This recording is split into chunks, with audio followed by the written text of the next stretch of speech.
कल्पना कीजिए जैसे कोई व्यक्ति एक किताब पढ़ रहा है जी। और उस किताब के पूरे 1400 वाक्यों की शुरुआत बिल्कुल एक ही शब्द से होती है। अरे, सुनने में तो ये किसी टाइपिंग मिस्टेक जैसा लग सकता है। बिल्कुल, कोई भी यही सोचेगा कि बार बार एक ही शब्द क्यों पढ़ना। लेकिन क्या हो अगर ये कोई गलती नहीं बल्कि इंसानी दिमाग की स्पीड को हैक करने की और एकाग्रता को चरम पर ले जाने की एक बेहद प्राचीन तकनीक हो। हाँ, क्योंकि अध्यात्म को अक्सर केवल एक अमूर्त सिद्धांत या कुछ पुराने श्लोकों का संग्रह मान लिया जाता है। सही कहा। लेकिन असल में ये एक प्रायोगिक अनुभव शास्त्र है, मतलब एक पूरी तरह से एक्सपेरिमेंटल साइंस। और बिना किसी तात्विक ज्ञान या स्पष्ट नक्शे के इस अनुभव की यात्रा पर निकलना बिना कंपास के किसी घने जंगल में उतर जाने जैसा है। एकदम सही। अनुभव तो बहुत होंगे, लेकिन दिशा क्या है, मंजिल कहाँ है, इसका कोई पता नहीं होगा। एक सटीक सैद्धांतिक ढांचे के बिना किसी भी आध्यात्मिक अनुभव को सही अर्थ नहीं मिल सकता। और इसी सैद्धांतिक ढांचे और नक्शे को समझने के लिए हमारी आज की इस गहन चर्चा का मुख्य विषय है गायत्री चैतन्य। जी। ये गायत्री चैतन्य इसी जटिल आध्यात्मिक यात्रा का एक बहुत ही सटीक और वैज्ञानिक नक्शा प्रस्तुत करता है। बिल्कुल। आज की इस गहन चर्चा का उद्देश्य ही यह डिकोड करना है कि लेखिका अनीता अरविंद सराफ द्वारा रचित इस ज्ञानमय गायत्री मंत्र की विशेषताएं, उसकी प्रक्रिया और वैज्ञानिकता को किस प्रकार पिरोया गया है। ये बहुत जरूरी भी है। हाँ, और सुनने वालों के लिए आज की ये बातचीत भारी भरकम जानकारी को एक बहुत ही रोचक, स्पष्ट और तार्किक तरीके से डिकोड करने वाली है। देखिए, इस विषय में प्रवेश करने से पहले ये समझना बहुत आवश्यक है कि गायत्री मंत्र केवल कुछ अक्षरों का पठन या कोई कर्मकांड नहीं है। जी। ये एक पूरी ब्रह्मांडीय प्रणाली को समझने की चाबी है। गायत्री चैतन्य का मूल उद्देश्य ही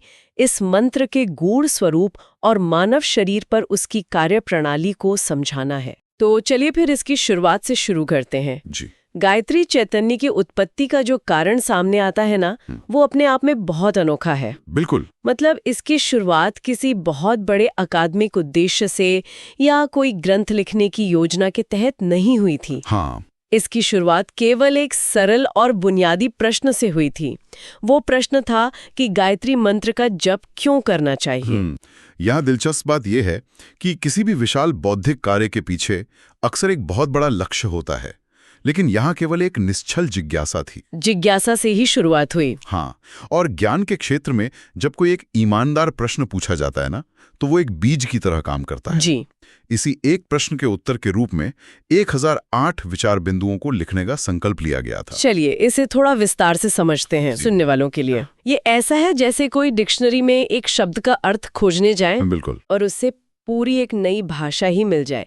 एक प्रश्न और उसके जवाब में 1008 विचार बिंदु। सही बात है। एक ही प्रश्न के इतने आयाम खोजना कोई सामान्य बात नहीं है। और यहाँ दिलचस्प बात यह है कि ये आंकड़ा 1008 पर आकर रुका नहीं। अच्छा। जी, गुरु के आशीर्वाद से किया गया ये शोध और संकल्प अब 1400 की संख्या को पार कर चुका है। 1400 बिंदु, वो भी केवल एक प्रश्न पे। बिल्कुल। ये दर्शाता है कि जैसे जैसे शोध गहरा होता है, ज्ञान के नए आयाम अपने आप खुलते जाते हैं। ये कोई सामान्य आंकड़ा नहीं है। यानी ये कोई स्थिर जानकारी नहीं है, बल्कि एक जीवित प्रक्रिया है। एकदम सही। ये एक जीवित प्रक्रिया है और इसी ज्ञान को एक सुव्यवस्थित आकार देने के लिए गायत्री चैतन्य की अनूठी संरचना का निर्माण हुआ है। जी। इस पूरे ज्ञान को 5 मुख्य विभागों में बांटा गया है: गुरु, साधना, परब्रह्म, गायत्री परम तत्व और 24 अध्याय। तो ये विभाजन सिर्फ जानकारी को अलग करने के लिए नहीं है। नहीं, ये पाठक के मस्तिष्क को एक क्रमिक यात्रा पर ले जाने का डिजाइन है। इन 5 विभागों में से जो सबसे ज्यादा उत्सुकता पैदा करता है वो है 24 अध्यायों वाला खंड। जी। क्योंकि हम जानते हैं कि गायत्री मंत्र में 24 अक्षर होते हैं और उसी के आधार पर इन 24 अध्यायों का निर्माण किया गया है। बिल्कुल। हर एक अध्याय मंत्र के एक विशेष अक्षर का प्रतिनिधित्व करता है, जैसे कोई बीज या कोडेड डेटा हो। जी।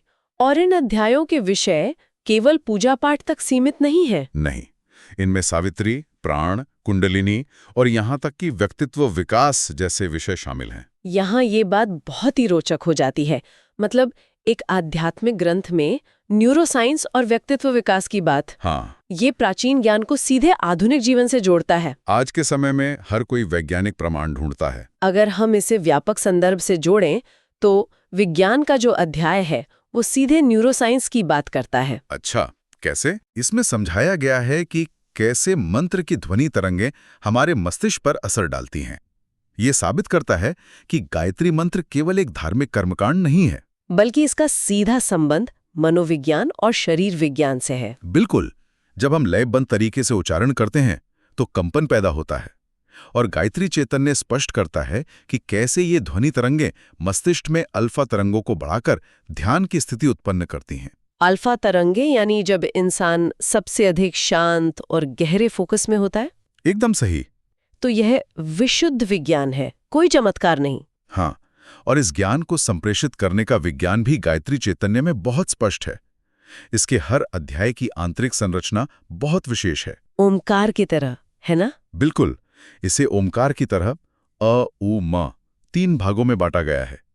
हर अध्याय की शुरुआत सीधे किसी सिद्धांत से नहीं, बल्कि जिज्ञासा से होती है। जिज्ञासा मतलब एक ऐसा प्रश्न जो दिमाग में हलचल पैदा कर दे। जी। ये तो उस विज्ञान के टीचर की तरह है जो सीधे ब्लैक बोर्ड पर परिभाषा नहीं लिखता, सही कहा। बल्कि क्लास में आकर सबसे पहले पूछता है कि आसमान नीला क्यों है, ताकि दिमाग खुद जवाब खोजने के लिए तैयार हो जाए। और मनोवैज्ञानिक रूप से ये बहुत प्रभावी है। ये ज्ञान को थोपता नहीं है, जी, पहले प्रश्न पूछने के लिए प्रेरित करता है। बिल्कुल। इसके बाद एक तैयारी का चरण आता है जो गायत्री चैतन्य के एक परिचयात्मक भाग के रूप में काम करता है, ताकि दिमाग विषय को ग्रहण कर सके। बिल्कुल। और अंत में गहन अध्याय आता है जहां विस्तार से चर्चा होती है। चरण दर चरण गहराई में ले जाने की ये अचूक विधि है। अब उस सबसे साहसिक और अनूठे पहलू पर आते हैं जिसका जिक्र मैंने शुरुआत में किया था। जी, 1400 विचार बिंदुओं वाली बात। हाँ, गायत्री चैतन्य में 1400 से अधिक विचार बिंदु हैं और हर एक की शुरुआत एक ही शब्द से होती है, गायत्री मंत्र। बिल्कुल। इसके साथ ही प्रामाणिकता के लिए 130 से अधिक संस्कृत मंत्रों और श्लोकों का उपयोग किया गया है। और हर अध्याय एक श्लोक के साथ समाप्त भी होता है। सही कहा। लेकिन यहाँ एक सवाल उठता है, आज की दुनिया में हम स्पीड रीडिंग करना चाहते हैं। जी, तेजी से पढ़ना। तो क्या 1400 बार हर वाक्य के शुरू में एक ही शब्द पढ़ना किसी भी पढ़ने वाले के लिए थोड़ा उबाऊ या ध्यान भटकाने वाला नहीं हो जाएगा? ये एक महत्वपूर्ण प्रश्न उठाता है, और यही इसका सबसे गूढ़ अर्थ है। ये लेखन शैली सामान्य तेज गति से पढ़ने को जानबूझकर रोकती है। जानबूझकर रोकती है? हाँ, ये एक स्पीड बम्प है। ये पढ़ने की प्रक्रिया को ही एक मानसिक जप या साधना में बदल देती है। अरे वाह!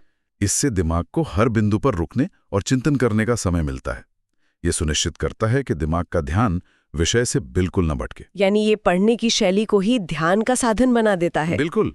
लेकिन जब कोई इतने गहरे ज्ञान में उतरता है जी। तो एक समस्या और आती है।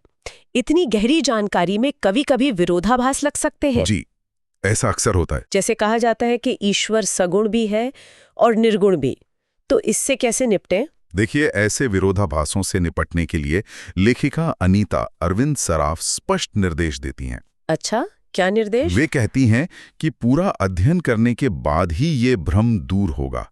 आधी अधूरी जानकारी हमेशा विरोधाभासी ही लगेगी। ये तो बहुत तार्किक बात है। और साथ ही वे पूरी विनम्रता से कहती हैं कि ये ज्ञान उनका नहीं है, ये उनके सद्गुरु का करुणामृत प्रसाद है, जिससे वो केवल बांट रही हैं। तो इस सब का क्या मतलब है? इसका मतलब है कि किताबें आपके लिए ज्ञान का दरवाजा तो खोल सकती हैं, लेकिन अंदर की यात्रा के लिए एक मार्गदर्शक की जरूरत होती ही है। बिल्कुल।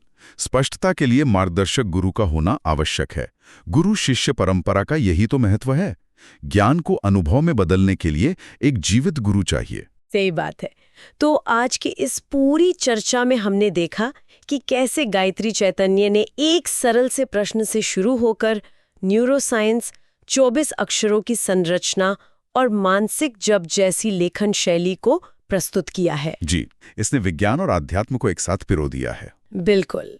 और इस चर्चा का अंत करते हुए श्रोताओं के लिए मैं एक विचारणीय प्रश्न छोड़ना चाहती हूँ। जी। यदि किसी पाठ की संरचना और जानबूझकर किया गया दोहराव पढ़ने वाले की मानसिक स्थिति को बदलकर उसे ध्यान की अवस्था में ले जा सकता है, बिल्कुल। तो क्या हम आज की इस तेज रफ्तार सूचनाओं से भरी दुनिया में जानकारी ग्रहण करने के अपने रोजमर्रा के तरीके में इस ठहराव और एकाग्रता को अपना सकते हैं? ये सोचने पे मजबूर करता है। सच में ये बहुत गहराई से सोचने पर मजबूर करता है। इस गहन चर्चा में शामिल होने के लिए बहुत बहुत धन्यवाद। धन्यवाद।